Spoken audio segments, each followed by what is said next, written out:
पिता, पुत्र और पवित्र आत्मा के नाम में, आमीन।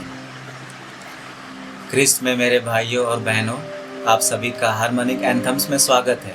मैं आकाशदीप मरांडी और आज हम पाठ पढ़ेंगे 13 जुलाई रविवार का 15वां सामान्य रविवार, संत हेनरी।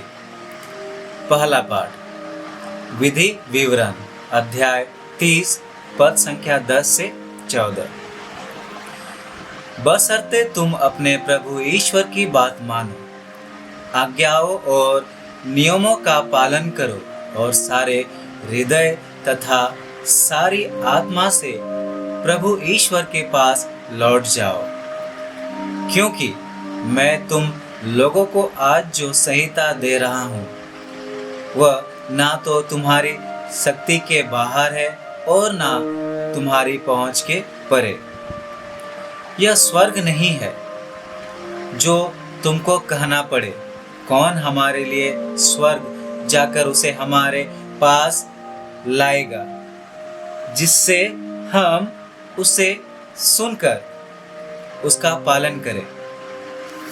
और यह समुद्र के उस पार नहीं है जो तुमको कहना पड़े, कौन हमारे लिए समुद्र पार कर उसे हमारे पास लाएगा, जिससे हम उसे सुनकर उसका पालन करें।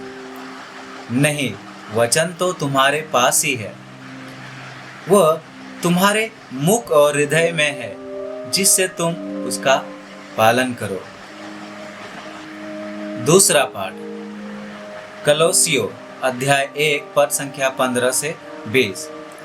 ईसा मसीह अदृश्य ईश्वर के प्रतिरूप तथा समस्त सृष्टि के पहलौठे हैं, क्योंकि उन्हीं के द्वारा सब कुछ की सृष्टि हुई है।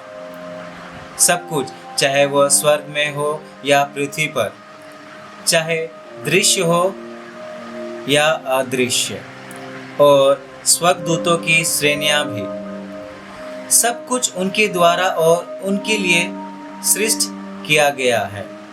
वह समस्त सृष्टि के पहले से विद्यमान है और समस्त सृष्टि उनमें ही टिकी हुई है। वही शरीर अर्थात कलीसिया के शीर्ष है, वही मूल कारण है और मृतकों में से प्रथम जी उठने वाले भी, इसलिए वो सभी बातों में सर्वश्रेष्ठ हैं। ईश्वर ने चाहा कि उनमें सब प्रकार की परिपूर्णता हो। मसीह ने क्रूस पर जो रक्त बहाया, उसके द्वारा ईश्वर ने शांति की स्थापना की। इस तरह ईश्वर ने उन्हीं के द्वारा सब कुछ का, चाहे वो पृथ्वी पर हो या स्वर्ग में, अपने से मेल कराया। सुसमाचार लूकास अध्याय 10 पद संख्या 25 से 37। किसी दिन एक शास्त्री आया और ईसा की परीक्षा करने के लिए उससे यह पूछा, गुरुवर, अनंत जीवन का अधिकारी होने के लिए मुझे क्या करना चाहिए? ईसा ने उससे कहा, संहिता में क्या लिखा है?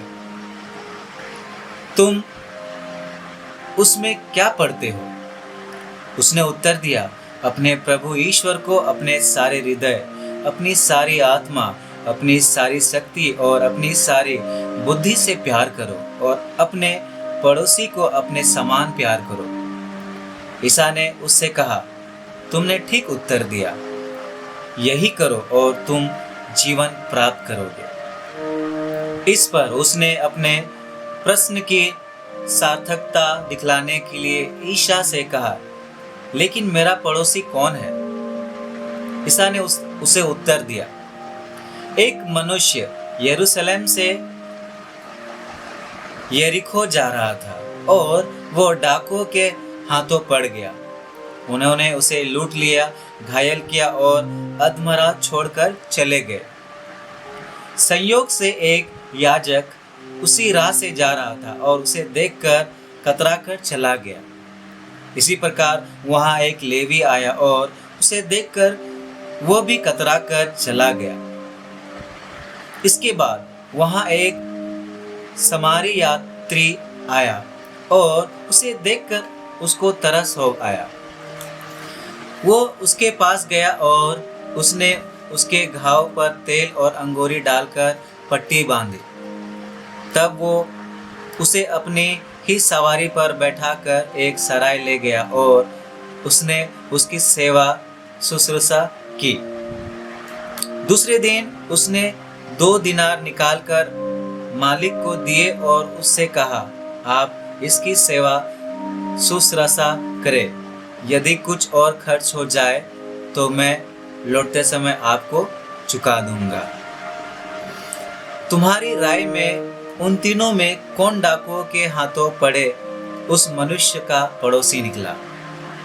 उसने उत्तर दिया, वही जिसने उस पर दया की। ईसा बोले, जाओ तुम भी ऐसा करो। चिंतन।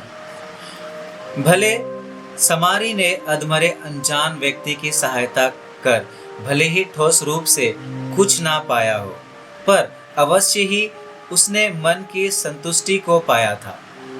भले ही उसे अपनी झोली से कुछ रुपए खर्च करना पड़ा होगा, पर यह उसे मंजूर था क्योंकि उसने मानवता के अपने धर्म का पालन किया था।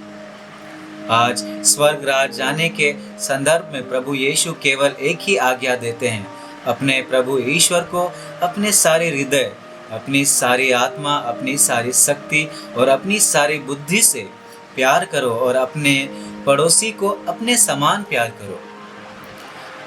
सामरी व्यक्ति ने ईश्वर की इस आज्ञा का पालन किया, जिसकी प्रमुख विशेषताएं इस प्रकार है। 1. समारी का दिल बहुत ही दयावान था। समारी ने जब अधमरे व्यक्ति को देखा और आने वाली परिस्थिति का ख्याल किए बिना वो उसकी सहायता करता है, ठीक उसी प्रकार हम यीशु के हृदय को भी देखते हैं, जो भारी भीड़ को देखकर पसीज जाते हैं और गरीबों, लाचारों, तथ्यक्तों पर अपनी दया दिखलाते हैं। हम सभी भी भले सामरी की तरह ही है, जिनमें यीशु क्रिस्त का दयालु हृदय है, पर क्या वो पतितों, पीड़ितों और त्यक्तों को देखकर दया से उमड़ता है? 2. भले सामरी ने अपनी सीमितता में अपनी दया दिखलाई। उसने पैसों का ख्याल किए बिना अधमरे व्यक्ति को अपने गधे पर बिठाया और सराय में उसकी देखभाल की। कहा जाता है, प्यार की भूख खाने की भूख से कहीं अधिक प्रभावी है, जिसे आसानी से नहीं मिटाया जा सकता है। हालांकि ठोस रूप में हमारे पास कुछ नहीं है, पर प्यार के 2 शब्द दूसरों के लिए अपनत्व का भाव जागृत करने के लिए सक्षम है। आज हम मनन करें, क्या हम उस प्यार को अपने कार्यों में दिखलाने में सक्षम है? अनुवाक्य। प्रभु के भक्तों में नव जीवन का संचार होगा। जय घोष, हालेलुया, हालेलुया। शब्द ने शरीर धारण कर हमारे बीच निवास किया। जितनों ने उसे अपनाया, उन सबों को उसने ईश्वर की संतति बनने का अधिकार दिया है। हालेलुया। पिता, पुत्र और पवित्र आत्मा के नाम, आमीन। ईश्वर को धन्यवाद।